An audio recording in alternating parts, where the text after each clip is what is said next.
week? Well, that's the word coming in from Motilal Oswal. Now, the markets have opened absolutely flat, but the mid-caps are in a much better place. So, good day to be trading, I guess. Let's get you some more trading ideas in our segment Super 6.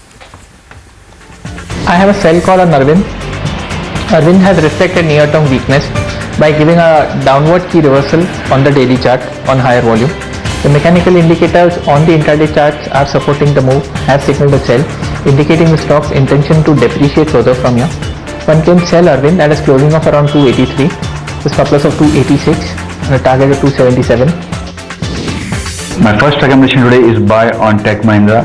Now IT as a sector has been doing well in past few days, and expectations are that going ahead we can see similar sort of performance from the sector. I expect a target of 575 coming on the stock. One can buy the stock with the stop loss at 535. We have a buy recommendation in Lupin for a target of 2010 and stop loss can be kept at 1868.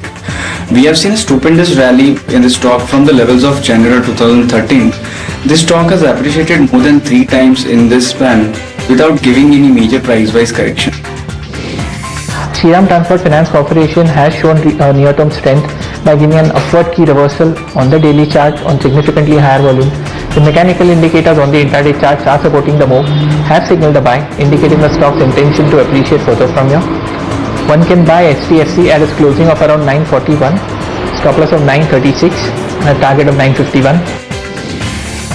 My second recommendation today is sell on Hindustan Zinc. If you look at the daily chart, the RSI has started reversing from the overbought zones, and the movement indicators also started falling. So all in all, it indicates that the stock might see pressure going ahead.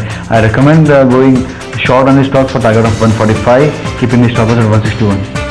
Okay, he's also recommending a buy on ACC with a stop loss of 1337 and a target of 1440. ACC, in fact, is up almost about 0.2% in trade today. But on Bullseye this week, we have 3 guests who are battling it out for the strongest portfolio as well.